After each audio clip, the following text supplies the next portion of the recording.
बिस्मिल्लाहिर्रहमानिर्रहीम। अच्छा, यूनिट 8 पे हमने तमाम क्वेश्चन सारे एक्सरसाइज करवा चुके हैं। अब यूनिट 8 में ज्योमेट्री ऑफ स्ट्रेट लाइन अब इसको हम सिर्फ समराइज करते हैं यूनिट 8 को दो लेक्चर्स में, एक आज वाला और इंशाल्लाह एक कल का। एक्सरसाइज 8.1 में हमारे पास सबसे पहले स्लोप है, स्लोप यानी ग्रेडियंट। अब स्लोप हम कैसे मालूम करते हैं और स्लोप होता क्या है? तो एक्सरसाइज 8.1 में जो भी है हमने ये देखना है कि स्लोप को कैसे फाइंड करते हैं। एक 8.1 में हमें पॉइंट से स्लोप मालूम करना है। 8.2 में हमने इक्वेशन ऑफ लाइन से स्लोप मालूम करना है। 8.1 में एक हमने एंगल से स्लोप मालूम करना है।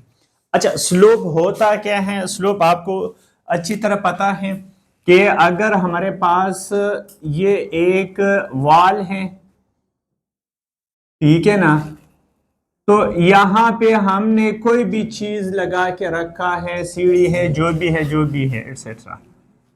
अब देखो, ये हमारे पास अगर इस तरह हम रखेंगे तो स्लोप 0 है, यानी पैरेलल टू अर्थ, ग्राउंड, जमीन। जो ही थोड़ा सा इधर कर देंगे तो थोड़ा सा स्लोप आया, फिर यूं कर दिया स्लोप ज्यादा हो गया, फिर इस तरह स्लोप और ज्यादा, फिर इस तरह स्लोप और ज्यादा, इस तरह स्लोप करते करते करते करते स्लोप, ये वाला पोजीशन स्लोप के इंतहा है। तो यहां पे स्लोप हमारे पास क्या होते हैं? इन्फिनिटी। मतलब क्या हो गया? जो स्लोप डिपेंड करेगा वो हाइट पे करेगा। इसको हम वर्टिकल डिस्टेंस कहते हैं, इसको हॉरिजॉन्टल, या इसको राइज बोलते हैं और इसको रन बोलते हैं। ठीक, दूसरे अल्फाज में ये तो स्लोप हमारे पास क्या बन जाएगा? Slope is equal to rise divided by run.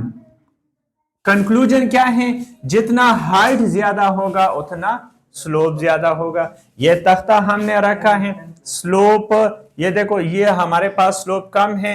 जो जो हम इसको दीवार के साथ लगाते रहते हैं स्लोप बढ़ता है, फिर जब दीवार के साथ यूं लगा दिया तो स्लोप का इंतहा है।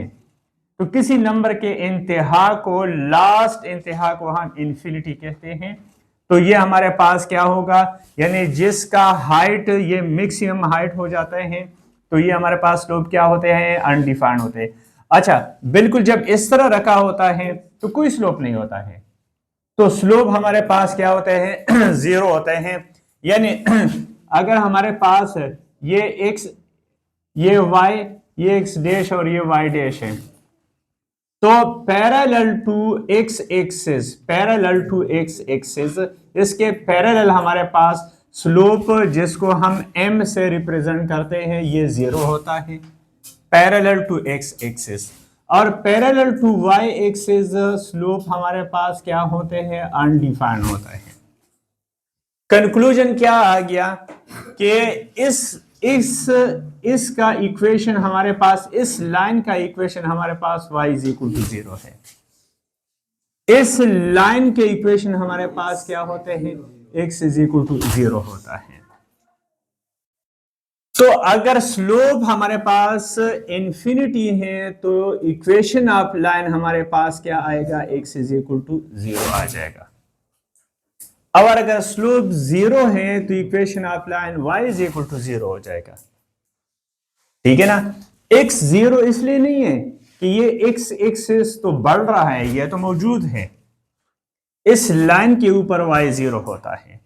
तो कंक्लूजन क्या हुआ कि स्लोप हमारे पास क्या होते हैं? Rise divided by run. यहां तक बात क्लियर हो गई।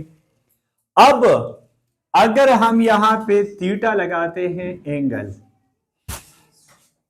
तो फिर ये इसका दूसरा नाम हमारे पास क्या? ये देखो, हमारे पास ये एक लाइन होता है,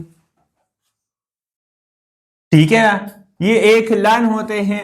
अब अगर इस लाइन से मैंने ये इस पोजीशन में इसको मोड़ दिया तो इसको ट्राइंगल कहते हैं। वही लाइन को वही लाइन को हमने इस पोजीशन में लाया तो इसको हम स्क्वायर बोलेंगे, है एक ही लाइन है। अब जब इस लाइन को हमने इस तरह कर दिया हम इसको आर्क बोलते हैं। जब यही लाइन हमने इस तरह कर दिया तो उसको सर्कल बोलते हैं। और इस लाइन इसके बाउंड्री को फिर हम क्या बोलते हैं, सरकमफेरेंस बोलते हैं। इसके बाउंड्रीज को हम पेरीमीटर बोलते हैं। अब यहां पे अगर हमने इसको थीटा नाम दे दिया तो इसको क्या बोलते हैं, परपेंडिकुलर बोलते हैं। इसको क्या बोलते हैं, बेस बोलते हैं। और इसको हम हाइपोटेन्यूज बोलते हैं। अब चूंकि राइज का नाम क्या आया, परपेंडिकुलर, क्या आया, और रन का नाम क्या आया, तो परपेंडिकुलर बाय बेस का नाम ट्राइगोनोमेट्रिक रेशियो में क्या होता है, tan थीटा हो गया। तो ये हमारे पास क्या आ गया, tan थीटा। तो इसका मतलब ये हो गया कि स्लोप हमारे पास किसके इक्वल है, tan थीटा की इक्वल आ गया। क्लियर? क्योंकि tan थीटा भी हमारे पास क्या होते हैं, डिपेंड करते हैं परपेंडिकुलर पे। वो भी हमारे पास परपेंडिकुलर बाय बेस होता है, राइज बाय रन होता है। तो ये एक और बात आ गई कि हमारे पास क्या है, स्लोप किसके इक्वल हो गया है, राइज डिवाइडेड बाय रन, ठीक है ना। और इसको tan थीटा भी बोलते हैं और m से रिप्रेजेंट करते हैं, स्मॉल m से। क्लियर? अब अगर आपके पास कोई, वो कहते हैं, लेट से आपके पास थीटा क्या आता है, 60 डिग्री, कहते हैं स्लोप मालूम कर दो। बहुत आसान है, स्लोप किसकी इक्वल होगा, m is equal to tan 60 is equal to √3। ये आंसर आया। जब एंगल गिवन हो तो स्लोप कैसे मालूम करते हैं, tan में पुट कर दो। कभी कभी tan में पुट करने से हमारे पास ये होते हैं कि tan is equal to 120 degree, यानी greater than 90 degree.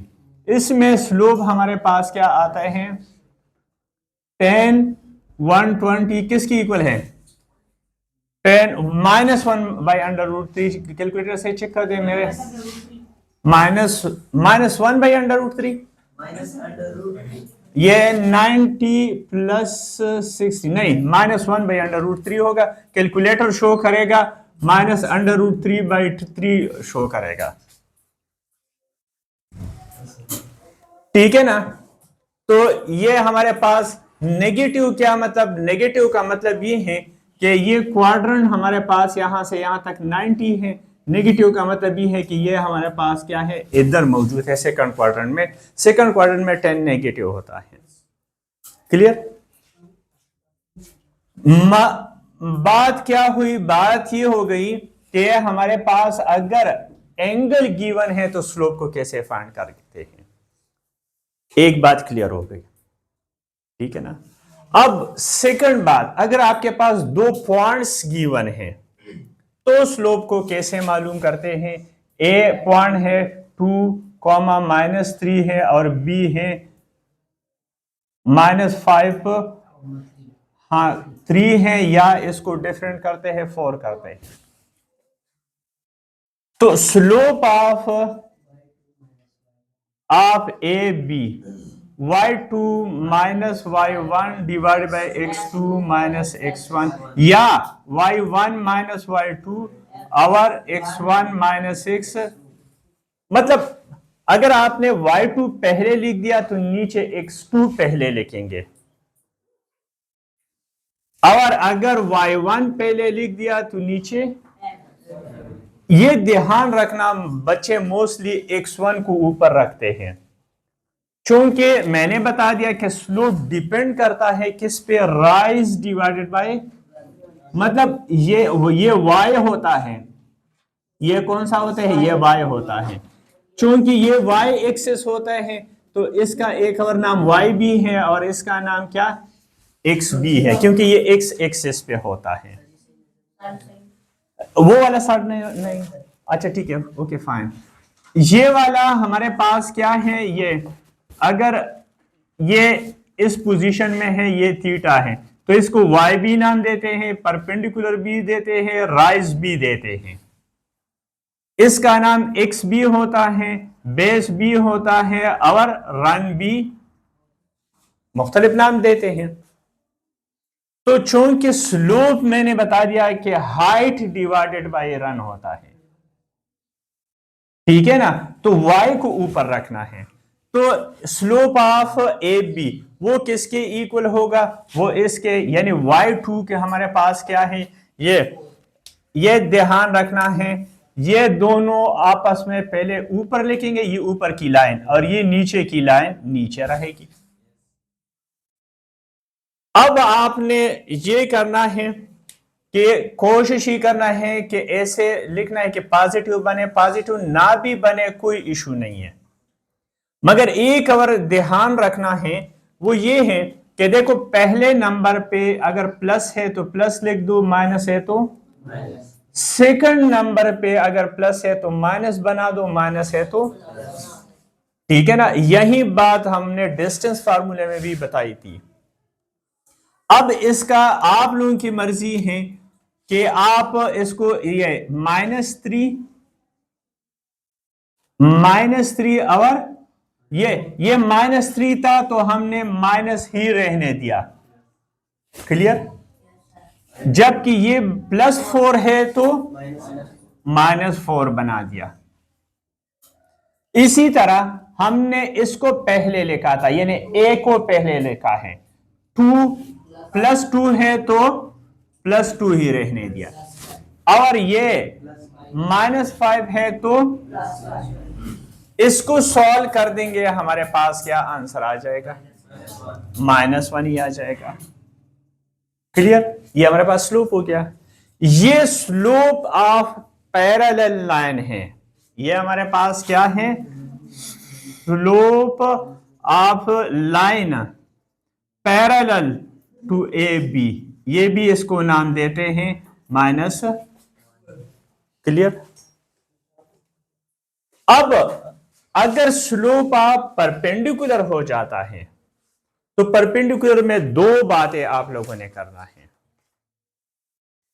Additive inverse क्या होते हैं, प्लस को माइनस और माइनस को एडिटिव इनवर्स, और मल्टीप्लिकेटिव इनवर्स, नीचे डिनोमिनेटर को न्यूमरेटर में, न्यूमरेटर को डिनोमिनेटर में।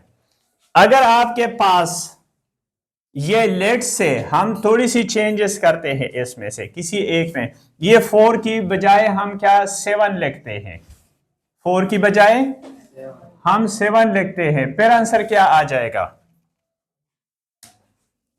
फिर आंसर क्या आ जाएगा,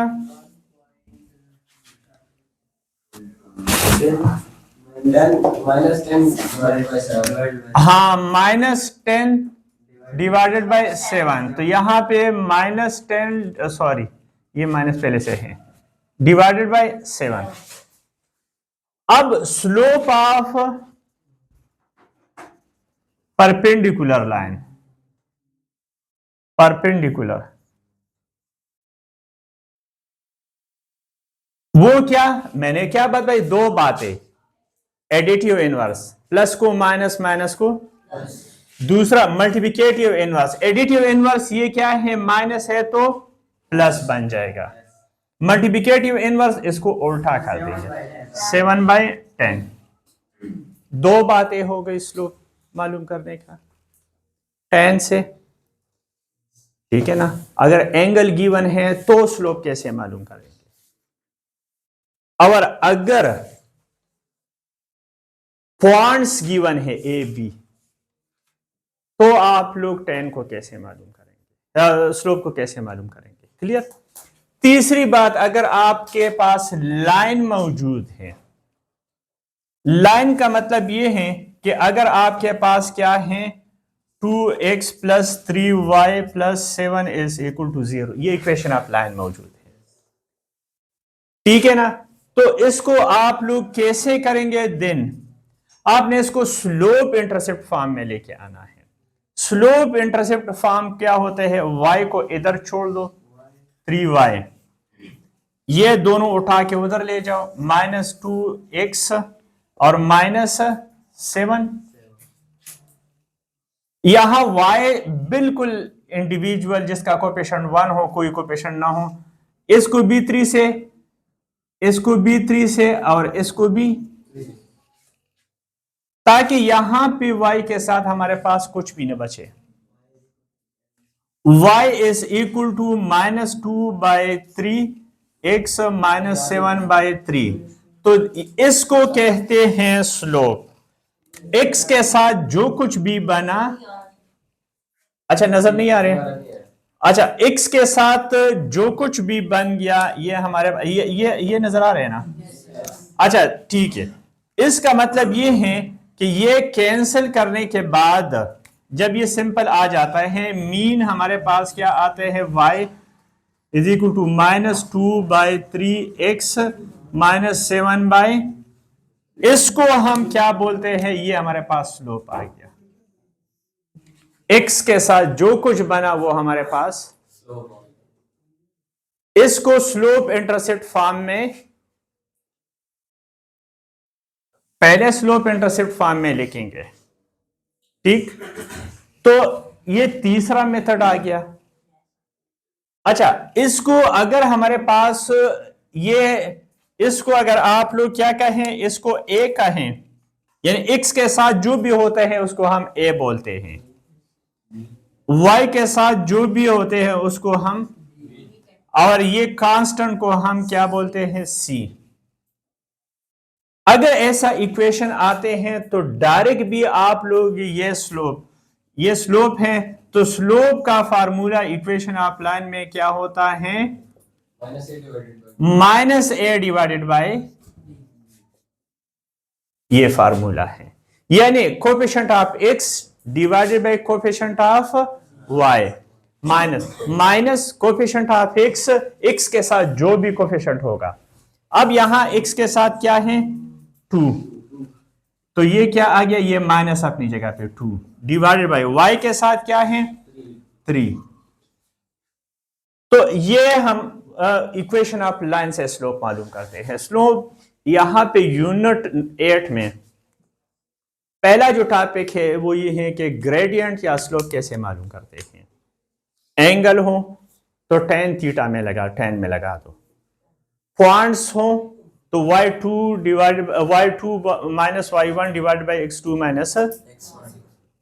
इक्वेशन ऑफ लाइन हो तो formula m is equal to -a divided by b, या स्लोप इंटरसेप्ट में कन्वर्ट कर दो। बात समझ आएगी ना? अब नेक्स्ट हम इस पे इसके एप्लीकेशंस, एक एप्लीकेशन है वो मैं बताता हूं। अच्छा, अब हमने पहला टॉपिक कर कि स्लोप मालूम कैसे करते हैं।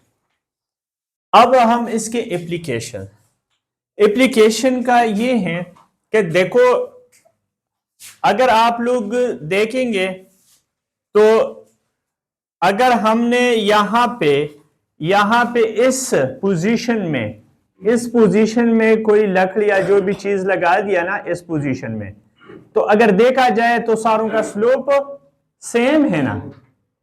अगर इस तरह लगाते हैं स्लोप क्या है? सेम है ना? और पैरेलल भी है। समझ आ गई ना बात ना? देखो, अगर हमारे पास इस तरह ये है, ये लाइन एक लगा दिया, इस तरह लगा दिया, इस तरह लगा दिया, ठीक है ना? तो इन सब का स्लोप सेम होता है और पैरेलल भी होते हैं। तो एक बात कंफर्म हो गई कि जिनका स्लोप सेम होते हैं वो क्या होते हैं? पैरेलल होते हैं। ठीक, पहला एप्लीकेशन ये है कि ये पैरेलल की डिफिनीशन में आ गई कि अगर स्लोप सेम है तो पैरेलल, तो स्ट्रेट लाइन या कोलिनियर या स्ट्रेट लाइन, इस पे क्वेश्चन ये आता है कि कोई भी 3 या 4 पॉइंट देते हैं ए बी बी सी और सी ए, यानी कोई भी 3-4 पॉइंट्स वो देते हैं और कहते हैं कि आप साबित कर दे कि ये कोलिनियर है या नहीं है, पहली बात, या ये स्ट्रेट लाइन पे है या नहीं है, कोई भी 3 पॉइंट्स। अब अगर हमारे पास कोई भी 3 पॉइंट इस तरह गिवन है, ये बच्चे बता दे इसमें से जो क्वेश्चन है कोलिनियर का, हाँ कोलिनियर वाले के पॉइंट्स बता दे। ए 0 -3 4,7 6,12, सॉरी ये सी नाम देते हैं, 6,12 कहते हैं ये बता दो कि स्ट्रेट लाइन पे है, कोलिनियर स्ट्रेट लाइन एक ही लफ्ज है। अब हम क्या लिखेंगे, स्लोप ऑफ ए बी मालूम करेंगे और स्लोप ऑफ बी सी मालूम करेंगे। अगर दोनों का आंसर सेम आया तो हम कहेंगे कि ये एक लाइन पे है। क्या मतलब, ये देखो ये एक लाइन पे पेयर होंगे ए बी सी। अगर स्लोप सेम नहीं आया, जिस तरह ये हमारे पास क्या स्लोप ऑफ ए बी, तो क्या लिखेंगे 7 + 3 और 4 माइनस, तो ये क्या आ जाएगा 10 डिवाइडेड बाई 4 5/2 आ गया ना। अब बी सी ये 12 - 7 और 6 - 4 क्या आया 5/2 आया, सेम आया ना। तो हम कहते हैं कि क्या लिखेंगे, दो बातें, A B C are collinear या A B C lies on a straight line. तो पहला इस पे ये बात आ सकती है कि स्लोप के थ्रू स्लोप आप साबित कर दे कि ये कोलिनियर है या नहीं है। बात समझ आ गई ना। तो हम कैसे मालूम करें, स्लोप मालूम करेंगे। अगर दोनों स्लोप सेम आते हैं तो हम कहेंगे कि कोलिनियर है या स्ट्रेट लाइन। तो इट मीन कि ये हमारे पास क्या है, यहाँ ए बी और सी ये पॉइंट इसी तरह पड़े हैं। दूसरी बात इस पे ये आते हैं कि कोई भी ट्राइंगल हमें दिया जाता है और वो कहते हैं कि क्या मालूम कर दे आप लोग, इसके इंटीरियर एंगल्स मालूम कर दे। कोई भी ट्राइंगल गिवन होता है, ये ए बी सी, तो कहते हैं कि इसका नाम अल्फा रखते हैं, इसका नाम बीटा रखते हैं और इसका नाम गेमा रखते हैं। अल्फा बीटा गेमा ये भी जिस तरह ये इंग्लिश अल्फाबेट है वो ग्रीक अल्फाबेट है, ठीक है ना। तो जिस तरह हमें इसने ए बी सी, वहां पे अल्फा बीटा गेमा ये ग्रीक अल्फाबेट है, ठीक। अब वो कहते हैं ये एंगल मालूम करते हैं, या हमारे पास पैरेललोग्राम है या क्वाड्रिलेटरल है, जो भी चीज है वो कहते हैं इसका इंटीरियर एंगल्स आप लोग मालूम, वो भी स्लोप के जरिए। स्लोप का ये है कि अगर इसका नाम m1 है, इसको m2 कहा और इसको m, इसी तरह अगर a b c d है, इसका नाम m1 कहा, इसका नाम m2 m3 और m4। अब इंटीरियर एंगल जब भी आप लोगों ने मालूम करना है, एंटी क्लॉकवाइज आप लोगों ने डायरेक्शन लगाना है। ये 12, ये 3, ये 6 और ये 9, तो घड़ी ये सुई जो घूमती है ये किस डायरेक्शन में घूमती है, इस डायरेक्शन में, इसी तरह घूमती है, मगर इसका एंटी क्लॉकवाइज हमने, एंटी क्लॉकवाइज यानी ये देखो उल्टा घड़ी के ये ठीक है ना, डायरेक्शन यू लगाना है। इसका डायरेक्शन क्या है ये भी मैंने बताया कि उल्टा, ये देखो ये स्टैंडर्ड डायरेक्शन है इसके।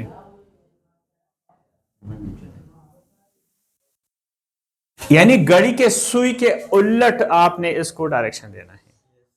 फार्मूला क्या होगा दोनों केसेस में? tan angle from L1 to line 1 to line 2 if theta is the angle from L1 to L2 L1 to L2 तो क्या हो जाएगा? Then tan theta m2 minus m1 divided by 1 plus m1 m। देखो L1 to L2 का मतलब ये है कि ये हमारे पास दो लाइन है, इसका नाम L1 है और इस लाइन का नाम L2 है। इसी तरह इसका नाम क्या? L2। इसका स्लोप क्या है? m1 है और इसका स्लोप क्या है? तो कहते हैं कि अगर थीटा ऐसा angle from L1 to L2 का मतलब ये डायरेक्शन हो, थीटा अगर डायरेक्शन ये हो, तो पहले किसको मालूम करना है? पहले किसको इधर रखना है? इसके स्लोप को रखना है। अगर आपने इसका स्लोप तो आंसर में माइनस का फर्क आ जाएगा, समझ आएगी ना? तो फ्रॉम L1 टू L2 का मतलब क्या है? इसके स्लोप को पहले लिखेंगे। तो एप्लीकेशन ऑफ स्लोप हमारे पास क्या आ गए हैं? पहले हमने ये साबित करना होता है कि ये स्ट्रेट लाइन है या नहीं है। कोई भी 2, 3, 4, 5 पॉइंट्स, जो भी पॉइंट्स है कि ये एक लाइन पे है या नहीं है, इससे हम स्लोप के थ्रू पता लगा सकते हैं। या दूसरा नाम स्ट्रेट लाइन के लिए कोलिनियर हम यूज करते हैं कि कोलिनियर है या नहीं है। दूसरी बात हम क्या एंगल्स मालूम करते हैं कि स्लोप के थ्रू हम दो या दो से ज्यादा लाइंस के दरमियान एंगल्स मालूम करते हैं कि इसके दरमियान एंगल कैसे मालूम कर देंगे, ठीक है ना। तो ये आज आप लोगों ने सीख लिया पहले के स्लोप क्या होता है, राइज डिवाइडेड बाय रन। दूसरा स्लोप कैसे मालूम करते हैं, एक तो एंगल के थ्रू मालूम करते हैं, पॉइंट्स के थ्रू मालूम करते हैं और लाइंस से मालूम करते हैं, ठीक है ना। फिर हमने कहा कि इस चैप्टर में जो एप्लीकेशंस आए हैं वो ये हैं कि हमने शो करना है कि कोलिनियर है या नहीं है, ठीक है ना। तो वो स्लोप के थ्रू हम, और फिर ट्राइंगल या इक्विलेटर या दो लाइंस के दरमियान हमने एंगल्स कैसे मालूम करना है, वो भी थ्रू स्लोप हम कर सकते हैं, ठीक है ना।